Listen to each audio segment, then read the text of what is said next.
Donc, on va rappeler petit à petit, peut-être, enfin, de temps en temps, on rappellera un peu le principe au fur et à mesure que les gens vont rentrer, mais l'objectif donc de cette rencontre avec Grégory Le Floch, c'est que vous puissiez prendre la parole directement avec lui. Le prix du roman des étudiants France Culture, c'est un moment un peu particulier où vous avez l'occasion de rencontrer des écrivaines et des écrivains. Et on considère à France Culture que c'est un moment privilégié parce que vous êtes dans une période de votre vie, vous êtes dans une construction intellectuelle et l'occasion de rencontrer des artistes et des écrivains à ce moment-là, c'est des moments qui pourront vous servir par la suite et en tout cas dont vous pourrez vous souvenir. Donc nous, on est là, moi en tout cas, mon rôle aujourd'hui, c'est d'être un passeur et de vous laisser parler, vous interroger, partager. Donc ce que je vous propose, comme le disait Leïla, c'est que vous, quand vous avez une question, vous appuyez sur la petite main en haut de la barre d'outils et je vous donnerai la parole. Euh, et, euh, et puis pour les autres, vous pouvez écrire dans le fil de conversation et je vous donnerai aussi, enfin je lirai vos questions si vous en avez. Je vois que quelqu'un dit qu'elle n'entend pas bien. Est-ce que pour les autres ça fonctionne ou est-ce que c'est un problème général?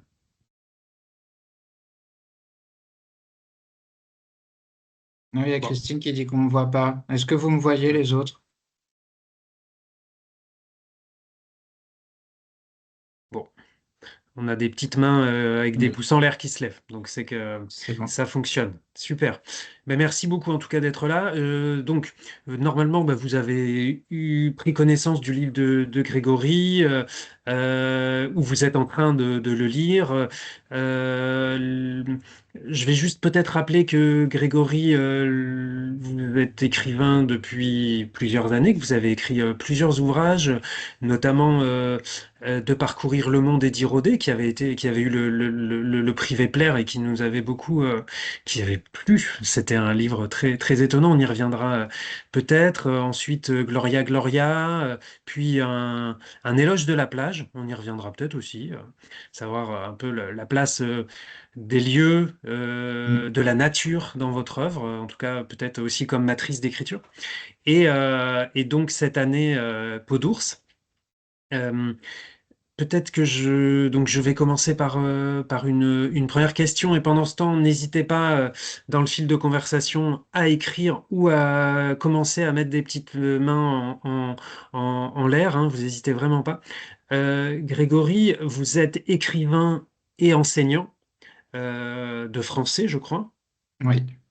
Est-ce que vous pourriez nous dire dans quelle mesure vos deux activités dialoguent et se nourrissent? Mm. D'habitude, j'aime bien dissocier les deux parce que c'est très différent et quand on est prof, on a une posture face aux élèves. Il y a presque un jeu de rôle. Et quand on est écrivain, on est tout silencieux et seul. C'est vraiment des choses tellement différentes. Professeur, c'est beaucoup de paroles, beaucoup d'oralité, beaucoup de regards qui se focalisent sur la même personne. Ça, j'avais beaucoup de mal au début. Et être écrivain, c'est être tout seul, dans le silence et l'écrit. Je pense que le métier de prof m'a influencé pour Peau d'ours, jamais pour les autres. Et le métier d'écrivain ne m'influence pas vraiment. Ça va dans un sens, et ça va dans un sens que depuis très peu de temps, parce que là, je me suis intéressé à une langue bien particulière, une langue jeune, donc j'étais quand même à l'écoute. Après, mes élèves, c'est des petits, hein, c'est des collégiens et des petits collégiens, j'ai des sixièmes, des cinquièmes. Donc, ils n'ont pas encore totalement la langue de mon perdu. La langue de mon perdu, c'est plus une langue de lycéen, voire voilà, de 20 ans. qui m'intéressaient, mais je les ai quand même fait travailler dans ce sens-là. Je leur ai fait produire plein de textes euh, en leur demandant d'utiliser une langue la plus jeune possible, la langue de la récréation, mettant en scène des conflits, ne pas hésiter à avoir la langue la moins littéraire possible et la plus marquée. On sent qu'ils se sont, certains se sont vraiment révélés. C'était étonnant parce que des élèves qui pouvaient être en grosse difficulté dans la rédaction classique, mais c'était extraordinaire ce qu'ils pouvaient produire. Parce que tout d'un coup, ils se libéraient d'un carcan scolaire, littéraire, et ils produisaient des choses parfois sans ponctuation, tout écrit en capital, avec 50 points d'exclamation de suite. On sentait que c'est ce besoin d'expressivité et des mots qu'ils ne pouvaient pas utiliser avant, ça me plaisait bien. Et à partir de tout ça, j'ai fait des dictionnaires, des fiches, etc. D'accord. Et vous diriez que la langue, elle sert à sortir des cases, à aller la travailler, à l'expérimenter de l'intérieur. Si vous l'avez fait avec vos étudiants, enfin vos élèves, c'est un besoin que vous avez aussi, vous, en tant que lecteur ou écrivain? Bah, en tant qu'écrivain, en fait, à chaque nouveau roman, en fait, un roman ne peut naître que si j'ai trouvé la langue dans laquelle je vais l'écrire. Et c'est pour ça que peut-être que mes romans ne se ressemblent pas, sont écrits dans des langues différentes. La langue de Gloria, c'est pas la langue de Parcourir le monde, qui n'est pas la langue de Peau d'ours, qui n'est pas la langue de mon premier roman. Et là, en ce moment, je suis en train de tâtonner, faire des essais. Et à partir du moment où j'ai trouvé la langue, et ça peut être quand même assez long, parce qu'il y a toute une question de rythme, de vocabulaire, de couleur et en fait, des sensations que j'arrive pas forcément à exprimer, mais à partir du moment où je sens que je suis à l'aise dans la langue et que je vais pouvoir la maintenir, bah là, il y a urgence à faire le roman parce que combien de temps je vais rester dans cette langue, combien de temps je vais pouvoir écrire comme ça, j'ai un point d'interrogation. Et c'est toujours très stressant parce que j'écris sans plan. Je suis Oui. toujours très admiratif des auteurs qui ont un plan parce que ça doit être très rassurant. Et moi, je n'y arrive pas. J'ai tenté 1000 fois, j'ai pas de plan. Ce qui me tient, c'est juste la forme de la langue. Et ce qui fait que si j'arrête d'écrire une semaine, je me réveille en pleine nuit en sursaut en me disant j'ai perdu la langue, j'ai perdu la langue, j'arriverai plus à écrire comme mon perdu. Donc je peux me relever à 3 heures pour tenter d'écrire la nuit avant d'aller à l'école. Euh, ce qui crée, je pense, en moi une effervescence, mais aussi euh, un malaise souvent parce que j'ai toujours peur. Toujours peur que après 80 pages, 100 pages, par ma faute, par les aléas de l'emploi du temps, un laps de temps se soit écoulé et que je ne retrouve pas la langue. Hmm. Ça recoupe la première question qui est apparue dans le fil de discussion, qui est celle d'Emma. Alors, je vous rappelle que vous pouvez vraiment prendre la parole, hein. Soyez pas timide si jamais c'est cette question-là. Sinon, vous n'avez peut-être pas de micro, auquel cas je vais prendre la suite. Mais Emma, par exemple, est-ce que vous voulez poser votre question vous-même? Je vous laisse quelques secondes pour réfléchir. Et sinon, je vais le faire. Mais je vous Oui, vois connecté. bonjour. Bonjour Ah, Emma. Je me demandais, bah, justement, dans votre roman, vous alternez entre une écriture orale qui se veut très jeune et un langage beaucoup plus poétique, notamment dans les descriptions de nature. Et ça crée parfois un contraste qui est assez prononcé entre les niveaux de langue. Et je me demandais si ce contraste, s'il avait une vocation stylistique et si c'était un choix de votre part et si oui, pourquoi? ah oui, mais c'est une bonne question, Emma, parce que euh, un roman totalement écrit avec la langue de mon perdu euh, fonctionne moins bien. est un roman écrit totalement avec la langue des montagnes, des nids d'oiseaux, des chevreuils, serait aussi assez lassant. Et je trouvais que euh, quand les deux cohabitaient, quand les deux se mêlaient, chaque langue mettait en avant l'autre et en valeur l'autre.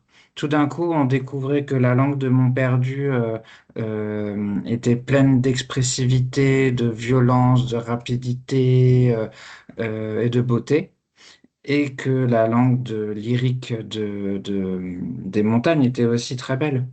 Et c'est cet effet de contraste que j'ai cherché. Alors, dans la première version du roman, il n'y avait pas les grandes prises de parole au début, milieu et fin de la montagne. Et c'était des phrases comme ça qui intervenaient dans des dialogues. Et je trouvais que ces moments-là, ça fonctionnait tellement bien. Et je me suis dit, c'est là qu'est le roman. Donc, j'ai voulu étendre, en fait, ces moments-là. Et c'était pas facile parce que la langue de la montagne, en réalité, c'est une langue euh, très lyrique, voire trop lyrique, pour s'étendre sur trop de pages. Et je suis pas forcément un adepte d'un tel lyrisme. Donc il fallait quand même euh, ne pas en faire trop, mais à lui donner suffisamment de place. Donc ça a été un, un enjeu quoi, de dosage.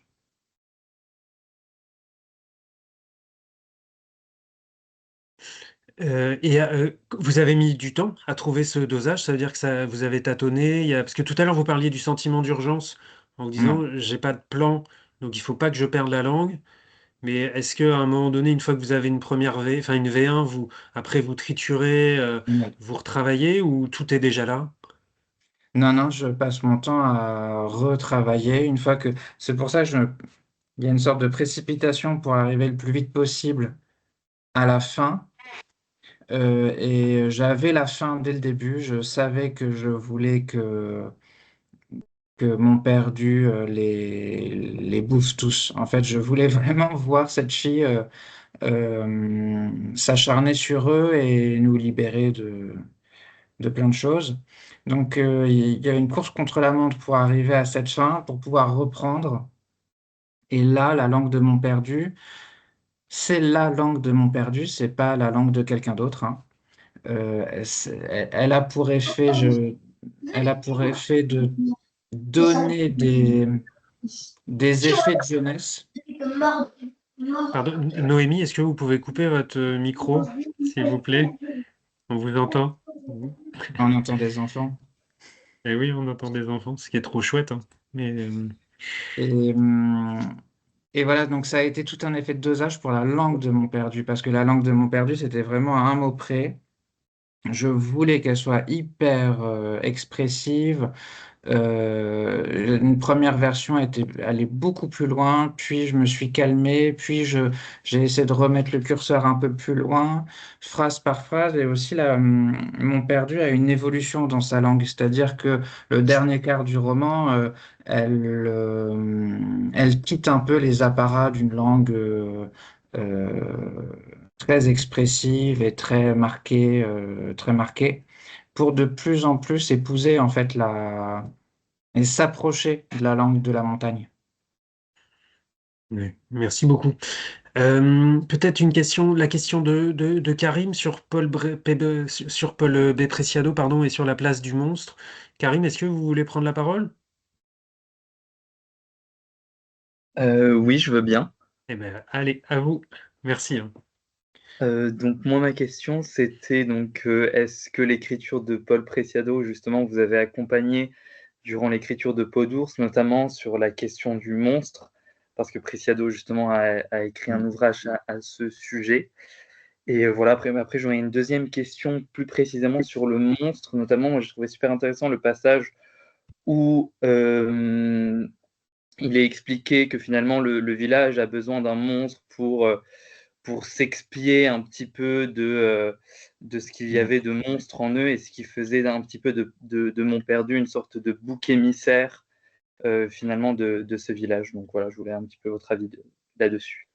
Alors ouais, Paul B. Preciado, c'est clair que je m'intéresse beaucoup à lui. Alors ce qui m'a intéressé, c'était vraiment toute sa réflexion sur les personnes trans. Euh, son recueil de chroniques Un appartement sur Uranus, qui m'a suivi pendant l'écriture, parce que il parle, et aussi dans d'autres, son travail sur la psychanalyse, hein, qui m'intéresse. Euh, le fait qu'il parle d'une mutation en cours, qui passe à travers nos corps, que chacun d'entre nous vit cette mutation, ça me fascine. Il en parle extrêmement bien, et je sens que ça doit être effrayant pour tout un tas de gens. Moi, je me sens libéré en fait quand je l'entends, parce que je me dis, il va très loin, très vite, et de façon très raisonnée. On ne peut que souscrire à tout ce qu'il raconte. Et c'est tellement novateur et tellement puissant. Donc moi, je l'ai mis comme une sorte d'horizon d'attente. Au loin, comme ça, c'est ce vers quoi je voulais tendre. Donc l'exergue, c'est je suis la multiplicité du cosmos.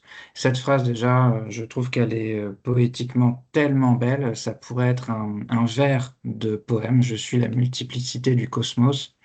C'est très fort, très beau, et ça m'a créé le personnage. Cette phrase, elle a créé mon perdu, parce que mon perdu, elle fait sauter tous les carcans d'identité. Mon perdu refuse l'identité. Mon perdu, c'est l'être à la fois. Elle est à la fois fille, à la fois garçon, à la fois humaine, à la fois animal, ours, minéral, végétal, fleuve, montagne. Elle est tout en fait, et tout à la fois. Elle est très fluide. Elle passe de cette de chaque d'un état à l'autre sans le conscientiser forcément. Elle le vit plus qu'elle le pense. Et voilà. Et ce qui m'intéressait aussi, c'était que Preciado disait que, comme les grands philosophes, il expérimentait sa pensée à travers son corps, c'est-à-dire que c'est vraiment une philosophie du corps. Il explique que Freud aussi s'est mis au centre de sa pensée, et qui d'autre encore, je ne sais plus. Si l'un d'entre vous a l'autre exemple, qui a un philosophe qui s'est bourré de drogue? J'ai un trou là tout d'un coup. Bon, il l'explique. Et ben, mon perdu aussi, son corps, il est au centre, et son corps est support à réflexion. Et, votre question sur le monstre, moi, le monstre m'intéresse toujours. Et je réfléchis pas, je ne commande pas mes romans comme si j'étais un lecteur, évidemment. Mais avec le recul, je me rends compte que j'ai toujours le même motif qui apparaît, c'est-à-dire une personne pourchassée par un groupe. Dans mon premier roman, il y a ce motif-là, un peu comme sous fond des Bacchantes, qui m'a été inspiré de Tennessee Williams. Il y a ça dans Gloria Gloria, un personnage qui est obligé de se réfugier dans une grotte poursuivi par tout un village. Et j'ai encore reproduit ce motif, mon perdu, qui est quand même ostracisé par tout ce village. Et j'ai écrit plein de textes où j'ai toujours ce motif-là qui revient. C'est des textes que j'ai pas publiés, que j'écris entre les romans. Et c'est en parlant de mon perdu que je me suis rendu compte que j'écrivais tout le temps la même chose.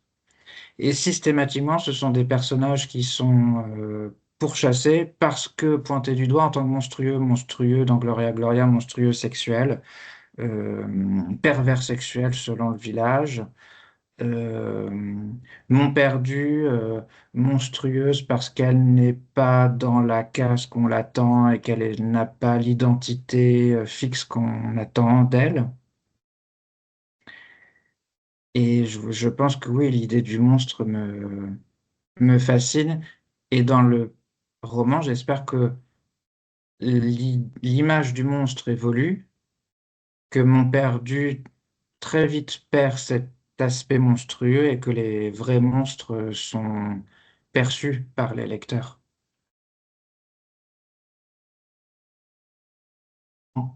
Merci beaucoup. C'était une super question. Merci Karim. Peut-être on a une main levée de Inde. Si jamais Inde vous voulez prendre la parole. Tout à l'heure, je vous voyais. Là, peut-être vous pouvez remettre votre Pardon, caméra et je vous laisse la parole.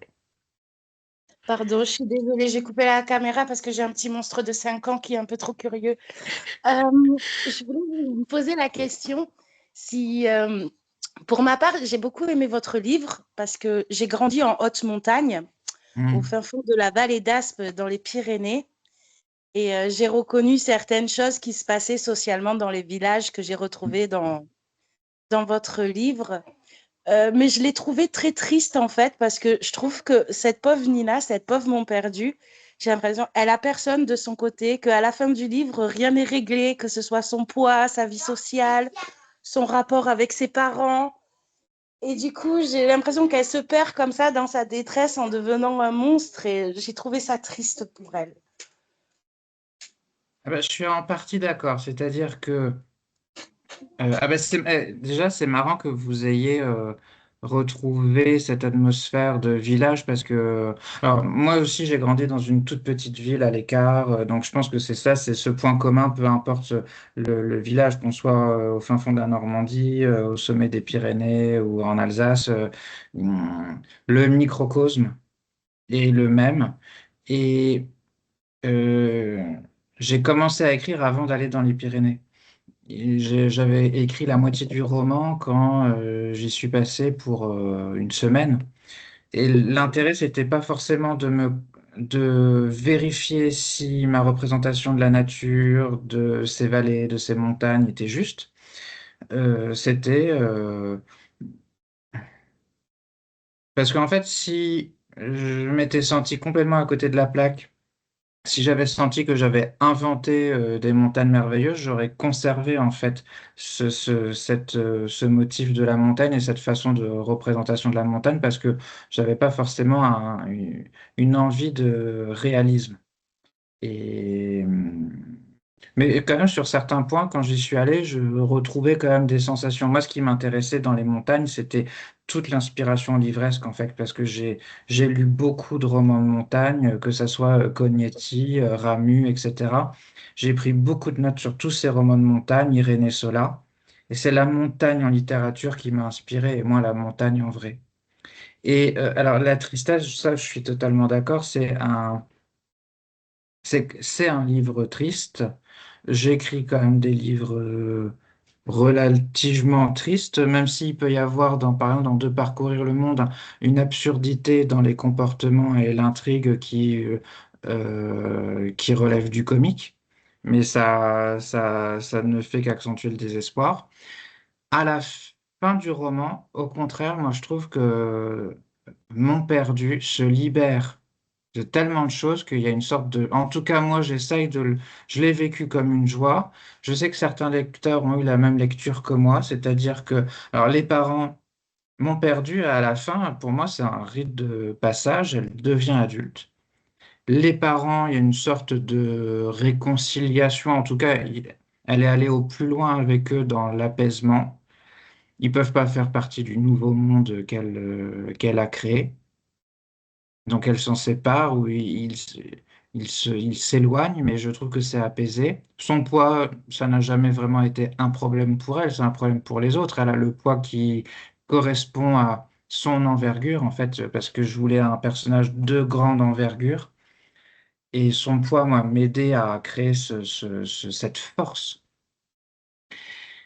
Et non, au contraire, je trouve que la fin, après, on peut avoir toutes les lectures possibles, hein, mais moi, j'ai essayé quand même de créer une sorte quelque chose de jubilatoire à la fin. Dans cette folie de la vengeance, jubilatoire pour elle, jubilatoire pour nous, et créer un sentiment de satisfaction. Et ça, c'est pas facile à faire en littérature. Et il y en a il n'y a pas beaucoup de romans qui travaillent sur cette satisfaction du lecteur, et bah, je sais ce que j'ai essayé de faire. Merci. Merci Inde. Super pour votre question. N'hésitez pas à enlever votre main, enfin, à décocher votre main et comme ça, si vous avez une autre question, on Je voit sais que... pas faire en fait. Pardon, Ah, excusez-moi, j'arrive pas à décocher la main. eh ben, si jamais vous avez une autre question, vous prenez la parole, vous n'hésitez pas et on vous la redonnera. Hein. Mais c'était Euh, hyper intéressant. Peut-être une oui, question. Il y avait une question à l'écrit d'Alicia sur la métamorphose. Alicia, est-ce que vous voulez prendre la parole?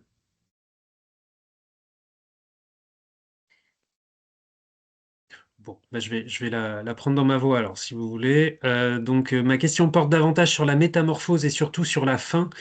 Doit-on y voir une métaphore de quelque chose? Doit-on l'interpréter d'une manière assez philosophique au final? Ou alors doit-on seulement la prendre comme telle et en faire ce qu'on en veut, chacun à sa manière?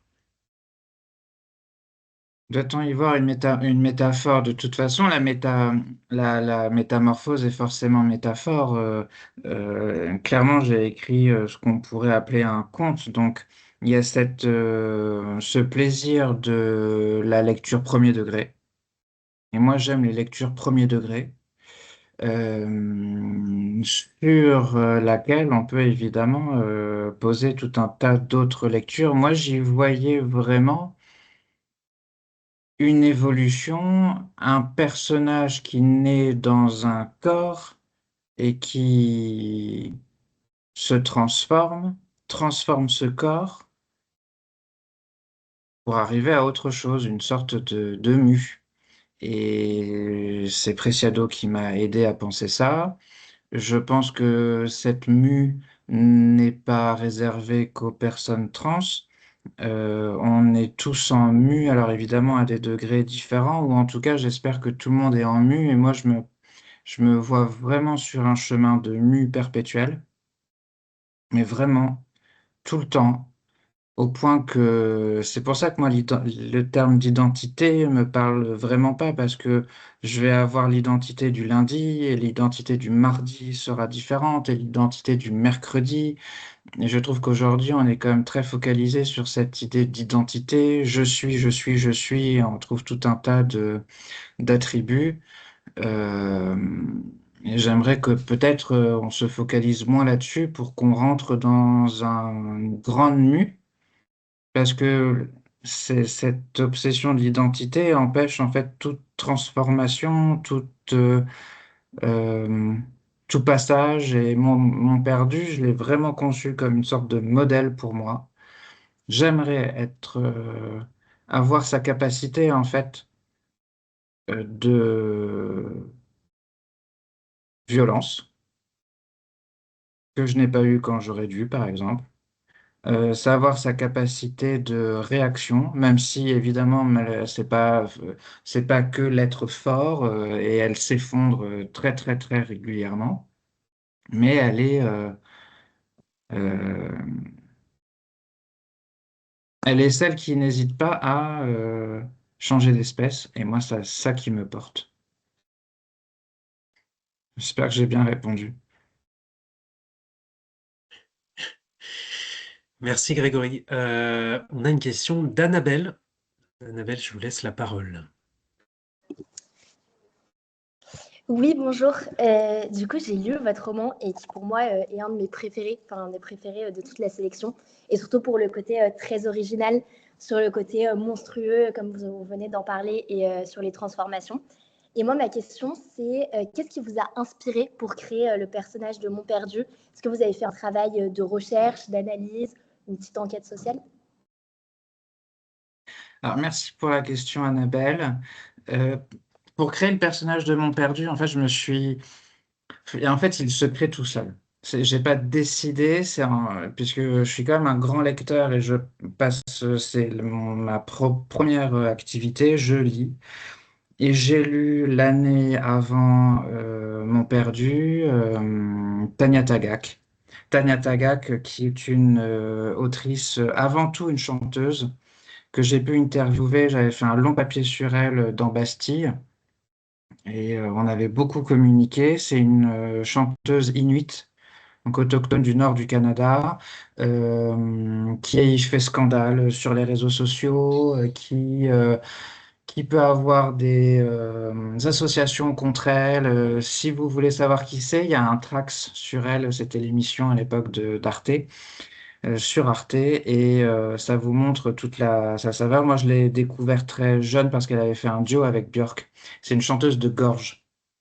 Et le chant de gorge, c'est hyper particulier. C'est faire un son continu dans l'inspiration et l'expiration. Il n'y a pas de parole. Ça va être une modulation du cri de l'ours jusqu'au cri de chouette, le bruit du vent, le pas dans la neige, les chevreuils qui courent. Et le but, c'est d'imiter tous ces bruits de nature. Et Tanya Tagaq, elle a écrit un roman qui s'appelle Croc fendu chez Bourgois. Et j'ai l'impression qu'elle avait écrit avec cette pratique du chant de gorge. Très tellurique, très... j'avais l'impression que c'était la banquise, la neige qui parlait à travers elle et ça m'avait renversé. Et il y a aussi une autre autrice, moi, qui me fascine et j'attends son troisième roman avec impatience. Je sais qu'elle est en train d'écrire parce qu'elle poste beaucoup là, sur les réseaux sociaux. C'est Niviaq Corneliussen, qui est une Groenlandaise que j'ai pu rencontrer et elle m'a inspiré parce que je n'aurais pas eu l'idée et l'envie de créer un personnage d'adolescente si je l'avais pas rencontrée parce que elle m'a montré que des échanges de textos d'adolescents pouvaient être aussi forts qu'un dénouement de tragédie d'Échille ou de Sophocle, parce que dans Homo sapiens, Niviaq transcrit des échanges d'SMS, mais carrément on voit l'écran du téléphone portable. Et quand j'avais feuilleté, je me suis dit c'est gadget. Quand je l'ai lu, mais j'avais le cœur à 200 à l'heure parce que j'étais vraiment dedans, quoi. Et je trouvais que ça représentait bah, notre monde, quoi, notre monde. Alors, il y a des gens qui m'ont dit, oui, mais avec la langue de mon perdu, tu vas voir, ça va se dater très vite. Quand on le relira dans 30 ans, ça fera dater. Euh, Pas forcément. Alors, ça pourra faire dater, mais ça parlera encore. Comme tous les romans oraux, l'attrape-cœur, évidemment, on parle plus comme le personnage de l'attrape-cœur, mais c'est pas gênant. On trouve encore cette expressivité. Il y a une sorte de témoignage de l'époque actuelle, moi, qui me plaisait bien. Ok, merci beaucoup, c'est gentil. Merci Annabelle. Alors vous n'hésitez pas à enlever votre petite main, effectivement, et si vous avez d'autres questions, vous pouvez recocher. On vous redonne la parole avec grand plaisir. Je rappelle pour ceux qui sont arrivés, parce qu'il y a plusieurs étudiants qui sont arrivés depuis, que vous pouvez soit prendre la parole en levant la main en haut dans votre barre d'outils, soit en écrivant dans le fil de conversation. Vous n'hésitez vraiment pas. Et ben là, Hippolyte, c'est à vous. Bonjour, merci beaucoup pour votre roman que j'ai beaucoup apprécié. Je trouvais que c'était très important pour nous, jeunesse issue de milieux ruraux et jeunesse queer. J'ai même tellement apprécié que je me suis demandé si, enfin, j'ai eu cette envie de presque prolonger l'expérience de cet univers, de presque la relation que j'ai pu construire avec mon perdu. Et vu que j'ai aussi suivi votre travail sur nourrir les signes, je me demandais si vous aviez une envie ou peut-être un projet d'adaptation au cinéma. Oh, Nourrir les signes, c'est un court-métrage qu'a réalisé mon copain. Et j'avais coécrit le scénario. C'était dans la veine de Parcourir le monde et d'y rôder. Et il avait obtenu le Grand Prix du Festival Nikon. C'était après le Covid, quand tout était à oh, l'arrêt au cinéma, que tous les projets étaient arrêtés et le Nikon permettait, pendant la période de confinement, de se remettre au travail. Ça, c'était formidable. C'est marrant qu'on en parle. Euh, les projets d'adaptation, oui, il y en a un en cours. Est-ce que ça aboutira? On ne sait pas. Euh, a priori, des réalisateurs ou des producteurs peuvent se montrer facilement intéressés par des romans. On peut signer des options. Il y en a une sur 20 qui aboutit. Donc voilà. Mais J'étais pas forcément étonné parce que c'est le premier roman visuel en fait que j'écris. Et mes autres romans sont pas du tout adaptables, ou alors peut-être par un fou. Mais mes autres romans non, ne sont pas visuels. On on voit pas de séquence de cinéma. Alors qu'ici, je sais qu'on voit une séquence de cinéma et surtout la scène finale, je l'ai écrit vraiment. Euh, je l'ai pas écrit pour le cinéma, mais je l'ai écrit avec cette idée. Je voyais l'écran. Je l'ai écrit avec, en plus, la première fois que je fais ça, mais avec de la musique. J'écrivais avec Björk à fond, mais vraiment très très fort. Et comme dans une salle de cinéma, en fait. Ce qui était ma première fois. Merci. Merci, Hippolyte. Peut-être pour prolonger la question, Grégory, est-ce que vous pourriez nous dire si jamais le projet d'adaptation se concrétisait, est-ce que vous auriez envie de prendre part à l'adaptation enfin, au travail sur le scénario, ou est-ce que, comme certains écrivains ou certaines écrivaines, vous préférez dire, bon, voilà, moi je laisse le travail ensuite, ça ne m'appartient plus? Ah, ça m'appartient plus et au contraire, j'aimerais me sentir, j'ai envie de sentir le regard de quelqu'un d'autre euh, sur le personnage. Presque envie de ne pas reconnaître mon travail, que quelqu'un le déforme, le reforme à son œil, y mette tout son univers en fait. Euh, euh, je serais déçu en fait de trouver un roman hyper fidèle au roman. Et la réalisatrice à qui j'ai parlé a l'air extraordinaire et elle compte déformer certaines choses. Mais par exemple, elle me parlait du personnage de Vieux René.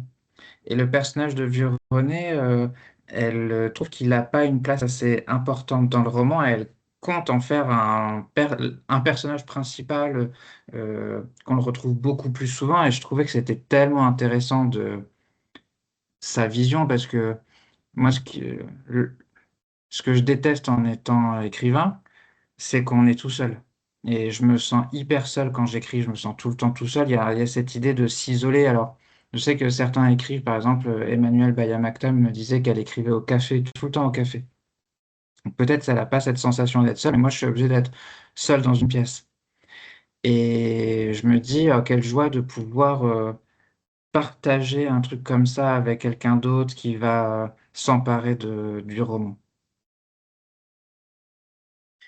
Inde, je vois que vous avez remis votre caméra. Est-ce que vous avez une question? Non, moi j'ai beaucoup aimé le livre. Il a fait débat avec mes amis d'enfance de montagne Ah, concernant cette fameuse fête de chasse à l'ours, parce que chez nous, en fait, c'est les filles se déguisaient en chasseurs et les garçons se déguisaient en filles. Et c'était le plus grand rugbyman du village qui faisait l'ours. Mais c'est tout. ah, C'était drôle le débat que ça a provoqué autour d'un apéro entre amis.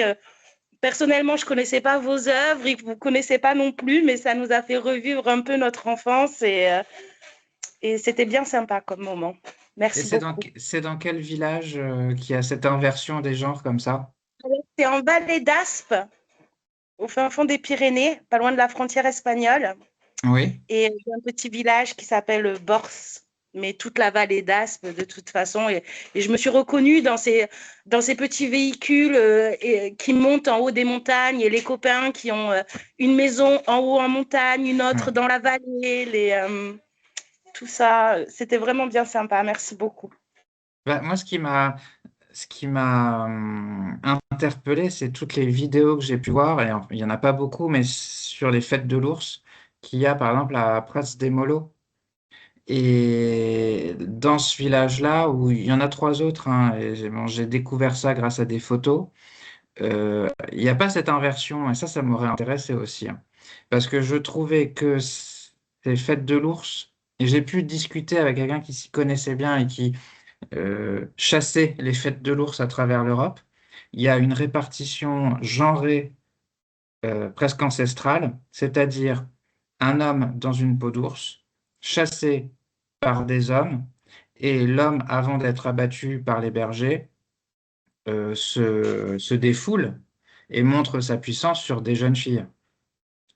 Et je trouvais que cette fête de l'ours, dans ce scénario, alors qui à Andorre par exemple, il y a ça aussi, donc ça peut varier, hein, mais il y avait quand même cette ligne de domination de l'homme sur la bête, domination de l'homme sur la femme, qui vient depuis la nuit des temps. Et l'objectif, c'était de mettre cette jeune fille, mon perdu, au centre de tout ça pour faire exploser cette fête et ce système et m'ont montré que, voilà, et y mettre fin en fait. Mais moi, j'aurais bien aimé être là quand vous avez fait l'apéro pour entendre ce que vous disiez. Ben, sachez qu'en Vallée d'Aspe, ils fêtent encore la fête de l'ours et la Saint-Jean chaque année. Et c'est toujours d'actualité. C'est toujours les rugbymen qui se déguisent en filles et les filles en chasseurs. Ça n'a pas C'est changé. marrant, c'est vrai, oui, oui, oui. Et il paraît que c'est de plus en plus touristique.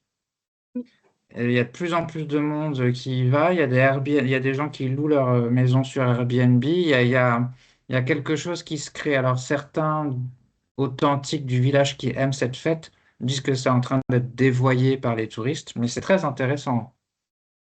Ça révèle plein de choses en fait. Merci beaucoup, Inde. Cette question de la domination, du coup, de l'ours homme, enfin de l'homme Ouais. déguisé en ours sur les femmes avant de se faire tuer, ça a été un peu la raison pour laquelle le personnage de Mon Perdu est une jeune femme, ou dès le début, de toute façon, c'était très clair pour vous, vous aviez envie, cette fois-ci, parce que ça n'a pas toujours été le cas dans votre œuvre, Ouais. de d'écrire à la place d'une adolescente, enfin dans la tête d'une adolescente, dans le corps d'une adolescente. Ouais, dans Gloria Gloria, j'écrivais, je me mettais dans la tête de très vieilles dames, Mhm. euh, 95 ans, qui avaient des relations amoureuses, sexuelles avec un très jeune homme. Et je l'ai fait sans, comment dire, en fait, ce décalage, ce déplacement me plaisait, je l'ai fait très naturellement. Mon perdu. Je me suis mis dans la peau de mon perdu aussi d'une façon très évidente. À aucun moment, je n'ai imaginé que mon perdu soit un garçon. La question ce n'est pas posée. Et donc, justifier le fait que mon perdu soit une fille, euh, m'est un peu difficile parce que c'est comme si j'avais pas eu le choix. Elle s'est imposée comme ça. Alors peut-être parce que j'avais lu pas mal de choses sur l'écoféminisme et quand la notion est arrivée, elle m'avait intrigué, l'association d'écologie et de féminisme. Et quand je m'y suis intéressé, j'ai vu toute la richesse de la chose. Mais c'est surtout aussi la découverte à la librairie des Alpes, derrière l'Institut de France de, d'énormément d'ouvrages sur les femmes sauvages. Et la femme sauvage, moi, m'intéresse beaucoup. Cette femme qui retourne à la nature pour, en réalité, échapper à toute forme de domination. C'est pas un garçon qui va s'échapper dans la nature, ça va être une femme, parce qu'il y a un côté perturbant, révolutionnaire, troublant par cette échappée. Et mon perdu parle d'une femme sauvage qui aurait été aperçue sur des monts. J'ai acheté beaucoup de livres là-dessus. Légende ou réalité, c'est difficile à dire. Tous les livres que je lis entretiennent une sorte de flou parce que c'est pas des livres faits vraiment par des historiens ou par des historiens locaux. Donc c'est pas. Moi, ça me plaît beaucoup.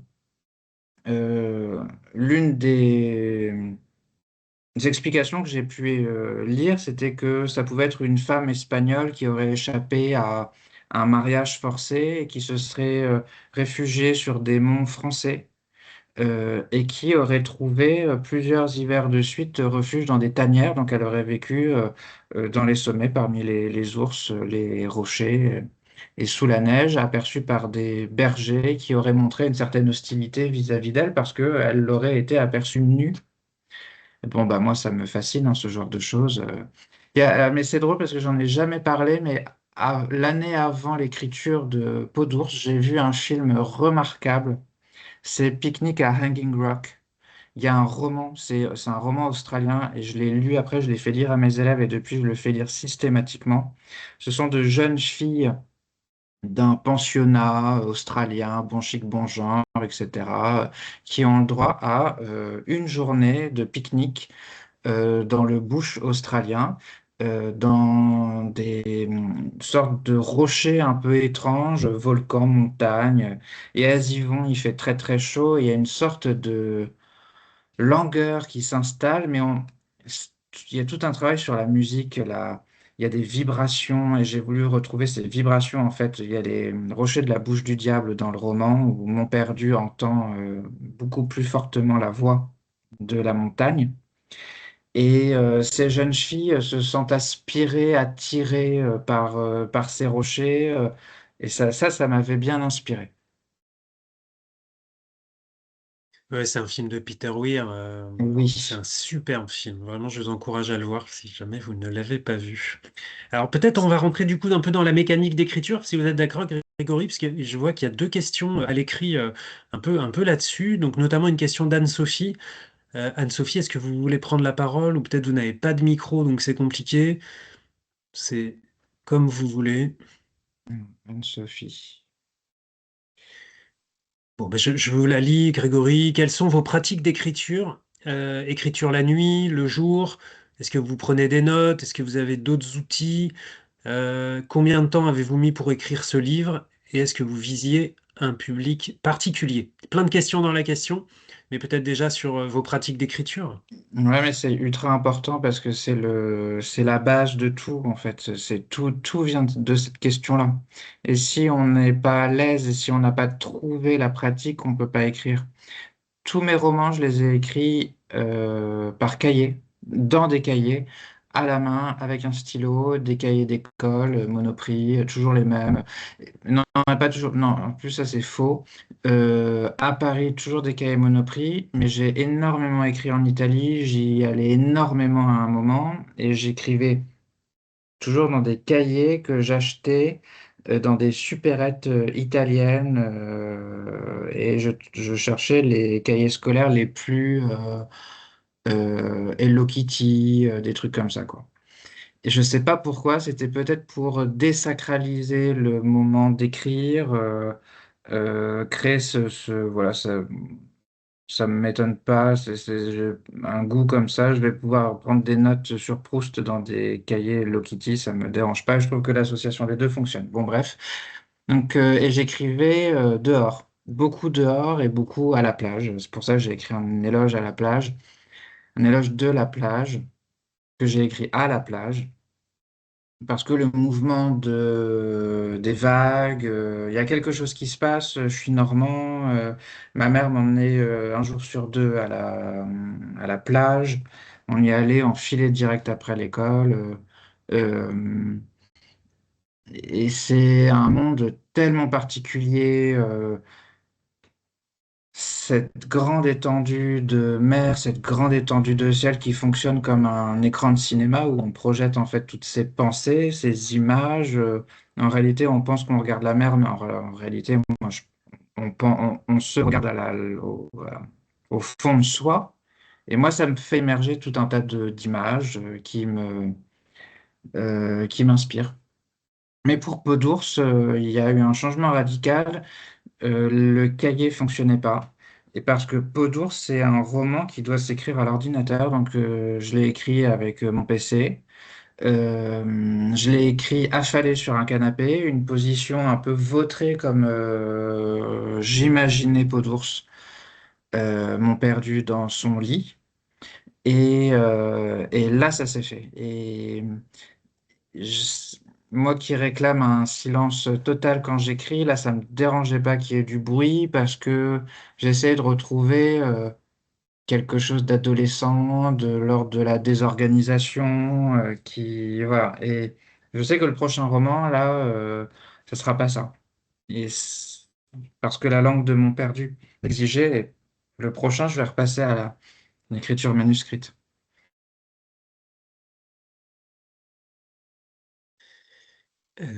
Peut-être, comme il y avait plusieurs questions, la dernière partie de la question était à propos du Oui, public. Donc, est-ce que vous visiez ah un oui, public particulier? Mais peut-être, on peut peut-être élargir en disant, est-ce que vous pensez à la réception du livre au moment où vous l'écrivez? Est-ce que vous pensez au lecteur ou est-ce non, que vous êtes dans l'acte d'écriture totalement? jamais. Et je pense que je serais effrayé de penser au lecteur. Je commence toujours un roman en me disant, et même Peau d'ours, hein, euh, 3 semaines avant de me décider à le proposer au Seuil, je me disais c'est un roman pour moi. Et parce que j'écris des romans pour moi, entre Gloria et Peau d'ours, j'ai écrit un roman pour moi. Et c'est ultra important. Et je me suis dit ça, alors peut-être de façon pour me protéger. Je me disais Peau d'ours, ce sera pour moi, parce que ça me permet d'aller au bout, en fait, de pas avoir de censure, de pas m'auto-censurer, d'oser, en fait. Parce que si je pense à un public, va falloir que je pense à ses réactions. Et j'aurais pas envie de déplaire, évidemment. Donc je vais me transformer en fonction de ça. Et c'est pas ce que je recherche. Et c'est quand je me suis dit non, j'apprécie suffisamment et ce ne sera pas un roman pour moi, que là, je me dis alors, le lecteur, est-ce qu'il va pas être paumé dans ce chapitre? Et là, je pense à est-ce qu'on va bien comprendre. Donc là, je peux modifier des choses, mais c'est une dernière étape en fait d'écriture pour qu'on comprenne bien, qu'on suive bien, que le lecteur se sente pas trop ballotté. Mais là, mon prochain roman, j'écris pour moi. Merci beaucoup. Alors, on peut peut-être continuer à tirer le fil de l'atelier d'écrivain avec une question de Mathilde. Mathilde, est-ce que vous voulez prendre la parole? Bon, eh ben, comme il nous reste pas longtemps, je vais le faire pour vous. Du coup, c'est plutôt la dimension orale et théâtrale de votre écriture, Grégory. Du coup, est-ce que vous avez une inspiration du théâtre dans votre style d'écriture? Le dialogue des montagnes a une Mm. mise en forme particulière. Donc, c'est ce qui a fait penser au théâtre à Mathilde. Et si ce n'est pas le Mm. cas, est-ce dans un autre but? Alors moi, je lis très peu de théâtre, je lis très peu de poésie, je lis très peu d'essais, je lis très peu de biographies, je ne lis à 99% que du roman, je ne pense que roman, j'ai besoin de personnages, j'ai commencé à lire grâce au roman et un jour j'aimerais peut-être théoriser plus ce que je pense du roman parce que je trouve que c'est la plus belle invention de l'humanité, le personnage, le roman. Ça en classe avec mes élèves, j'essaye vraiment de montrer, là on travaille Chrétien de Troyes et c'est la naissance du roman. Je trouve que c'est magnifique et on fait comme si c'était une forme naturelle. Et oui, c'est la forme la plus naturelle d'expression pour les humains. Mais je suis systématiquement ébahi par le roman. Mais le théâtre, je ne lis que deux auteurs en boucle. Mais ça ne m'a pas inspiré pour Peau d'ours. Ça va peut-être m'inspirer pour le prochain. Je lis beaucoup le théâtre de Jan Fosse qui me fascine, mais parce que c'est un roman, du théâtre presque anti-théâtre. C'est du théâtre qui se lit, en fait. C'est tellement particulier. Et le théâtre de Thomas Bernhardt. Il y a quelques pièces de Thomas Bernhardt que j'adore et que je relis, dont II, Elisabeth II, qui est extrêmement drôle, où tous les personnages meurent à la fin parce qu'ils voulaient voir la reine Elisabeth II passer dans la rue. Ils se sont mis sur le balcon et le balcon s'effondre. Et c'est hilarant. Et voilà. Pour l'écriture de la montagne, non, ce serait plus la poésie des romans d'Irénée Sola, en fait. Et la poésie des romans que j'ai pu citer avant, de Ramu, de Cognetti, ce lyrisme quand on parle des hauts sommets. Ça rejoint la question de Jeanne, du coup, qui vous posait la question des inspirations littéraires. Donc, je crois que vous avez Mm. répondu aux deux. C'est ce qui est ben, super, merci beaucoup. Et une question de d'Ève à propos du titre. Pourquoi ce titre et pourquoi l'avoir mis au féminin, ours? Eh bien parce que, alors pourquoi le titre? Le titre est apparu très très vite. Mon compagnon est fan de Catherine Deneuve. On entend les films de Catherine Deneuve à la maison quasi tous les jours. Donc Podane est quelque chose qui passe en boucle chez moi. Il y a des photos de Podane un peu partout. Donc j'avais cette idée de Podane. Donc de Podane à Podour, c'était assez rapide.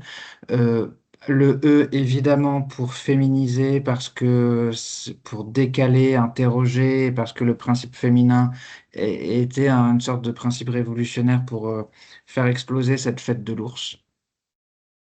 Peau d'ours sans E existe. C'est un recueil d'articles et d'essais d'Henri Calais qui est publié dans l'Imaginaire. C'est assez ancien, pas beaucoup de gens connaissent, et ça a été dans l'histoire du titre un frein qui a fait qu'on a dû abandonner à un moment le titre. On m'a demandé d'en chercher un nouveau, et j'avais proposé Mon Perdu pour mettre encore plus l'accent sur l'idée du personnage. Et je pense qu'il va falloir aussi qu'on réfléchisse à l'importance du personnage, l'importance d'inventer un personnage. Patatras, quelques heures avant de vraiment présenter le livre au seuil, de face à l'interne, aux attachés de presse, etc., etc., on s'est rendu compte que Mon Perdu existait. C'était un roman publié quelques années plus tôt en cadre rouge, donc ma collection. Et, et tout le monde avait oublié. Donc là, ça a été une détresse extraordinaire et il a fallu, on m'a donné une semaine, on m'a dit, Grégory, tu dois trouver un autre titre, pas Peau d'ours et pas Mon Perdu. Et j'ai sombré, j'ai trouvé les titres les plus laids possibles au point que bah, j'ai dit non, c'est impossible, c'est forcément Peau d'ours. On revient au premier titre, c'était la bonne idée et tout le monde a été d'accord. Henri Calais ne m'a pas fait de procès, donc tout va bien. Bah oui, oui, toutes ces... Merci de nous donner un peu les coulisses parce que ça fait partie Ouais. aussi du livre. Je voulais juste vous demander peut-être, parce qu'il nous reste quelques minutes, la question de la métamorphose, c'est aussi, ça renvoie forcément aussi à l'adolescence, au corps qui change. On est dans une époque où peut-être entre le moment où vous et moi on était ados et aujourd'hui et les ados d'aujourd'hui, il y a des choses qui ont pas mal changé, notamment la question des réseaux sociaux. Ouais. Dans quelle mesure les réseaux sociaux qui sont assez présents au début du livre dans un rapport plutôt brutal que de partage entre eux, entre les élèves, les adolescents, les camarades, les réseaux sociaux, dans quelle mesure ils peuvent vous influencer dans votre écriture, vous inspirer ou au contraire ça ne vous intéresse pas et Si. vous ne voyez pas ça comme un terreau d'expérimentation de la langue, quoi. Pour moi, c'est essentiel, les réseaux sociaux. C'est le nombre de rencontres que j'ai pu faire grâce aux réseaux sociaux. On est dans les réseaux sociaux, on vit avec les réseaux sociaux.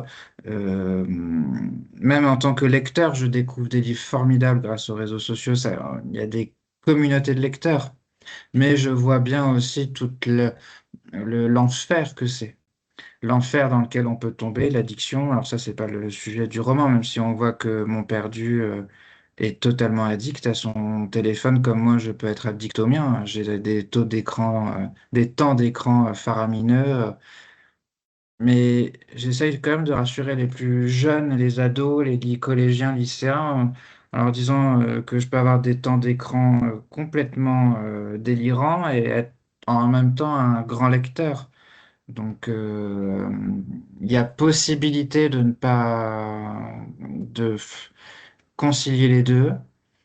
Euh, mais oui,